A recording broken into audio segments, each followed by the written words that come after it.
ಇಲ್ಲಿವರೆಗೂ ಎಷ್ಟು ಏಜೆಂಟ್ ಬಿಡಿ ನಾನು ಮೀಟ್ ಮಾಡಿಸ್ಕೊಟ್ಟಿದ್ದೀನಿ ನನಗೆ ಗೊತ್ತಿಲ್ಲ.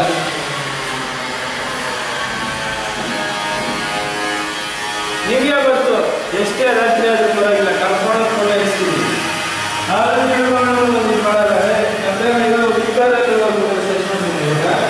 ಒಂದು ಮನೆ ಡಾಕ್ಯುಮೆಂಟ್ ಇಲ್ಲ. ಯಾರು ಹೇಳ್ತಿದ್ದೆ ನಾನು ಯಾರಿಗೆ ಮೀಟ್ ಮಾಡಿಸ್ಕೊಟ್ಟಿದ್ದೀನೋ ಅವ್ರು ಮಾತ್ರ ಮುಂದೆ ಇದು ನಮ್ಗೆ ಯಾವ ಇದೆ ಎಲ್ಲ ಇದೆ. ಅದಕ್ಕೆ ನಾವು ಏನಾದ್ರು ಮಾಡೋಣ ಅಂತಿದ್ವಿ, ಸುಮ್ಮನೆ ನಾವೇ ಹಾಕೊಂಡ್ಬಿಡೋಣ ಅಂತ. ಇದೆಲ್ಲ ಸದ್ಯಗಳೆಲ್ಲ ಚೆಕ್ ಮಾಡಿದ್ರೆ ಒಂದ್ರಲ್ಲಿ ಇಲ್ಲ. ಹಳೇ ಮನೆ ಒಂದು 3 ತಿಂಗಳು 2 ತಿಂಗಳು ಮುಂಚೆ ಹಾಕಿರೋ ಮನೇನ ಹಾಕೋದು.